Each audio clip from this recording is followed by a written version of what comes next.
انہوں نے اس کو درے مارے کہ تیرا گھوڑا مجھ سے جیتا کیوں ہے, میں گورنر کا بیٹا ہوں. اس نے شکایت لگا دی مدینہ پاک میں حضرت فاروق اعظم کو, آپ امیر المومنین ہیں. اس نے کہا جی گھوڑ ریس ہوئی ہے, اس میں دوڑے جناب مقابلہ ہوا ہے دوڑ کا, اور میرا گھوڑا جیتا ہے لیکن گورنر کے بیٹے نے مجھے درے مارے ہیں کہ تیرا گھوڑا کیوں جیتا. حضرت فاروق اعظم نے حضرت عمر بن عاص اور آپ کے بیٹے کو بھی بلا لیا مدینے میں. جب بلایا تو آپ نے فرمایا ہاں بھئی اب بتا کیا بات ہے. انہوں نے کہا جی ہماری ریس لگی ہے, گھوڑ سواری کا مقابلہ ہوا ہے, میرا گھوڑا جیتا ہے, اس کا گھوڑا ہارا ہے گورنر کے بیٹے کا, اس نے مجھے درے کیوں مارے ہیں. آپ نے فرمایا تمہیں درے کیوں مارے. جناب شرمندہ ہو کر کھڑا ہو گیا. آپ نے ایسے کر کے اپنا درہ نکالا اور اس دیہاتی کو دیا, فرمایا ذرا لگا اس معزز کے بیٹے کو. اپنے سامنے درے مروائے گورنر کے بیٹے کو.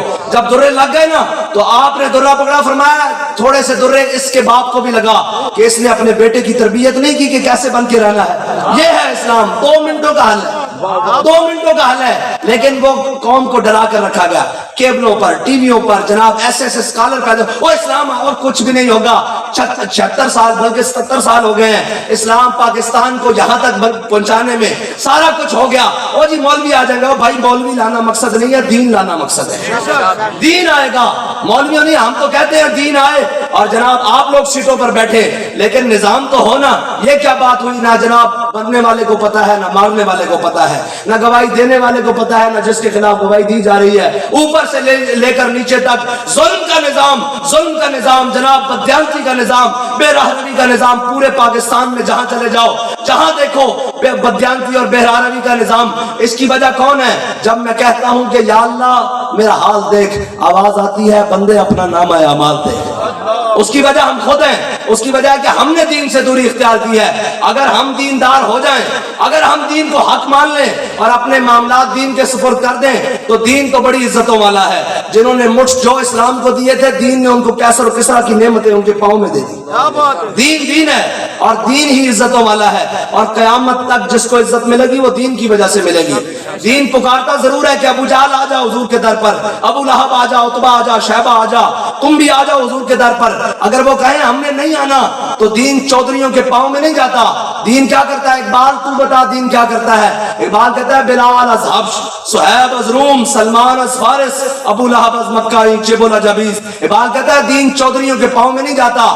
دین بلا حبشے سے بلال کو بلاتا ہے, روم سے صہیب کو بلاتا ہے, سلمان کو فارس سے بلا کر ابو جہل کو جناب بدر میں لٹا کر رکھ دیتا ہے, ابو لہب کو اپنا ہوتے ہوئے بیگانہ کر کے رکھ دیتا ہے. دین اپنا مزاج رکھتا ہے. اور انشاءاللہ اقبال کہتا ہے نکل کر صحرا سے, جس نے روما کی سلطنت کو الٹ دیا تھا, سنا ہے قدسیوں سے میں نے کہ وہ شیر پھر ہوشیار ہوگا. بس آپ نے اور میں نے حضور سے وفا کرنی ہے. یہ کان اللہ نے اس لیے نہیں بنائے کہ کوئی دائیں بائیں کی بات سنو, بس کوئی بات کرے دائیں بائیں کی تو اسے ایک ہی بات کرنی ہے, کوئی یار دی گل سنا ملا, نہ لمے پینڈے پا ملا, نہ علماں وچ پھسا ملا. واخر دعوانا الحمدللہ.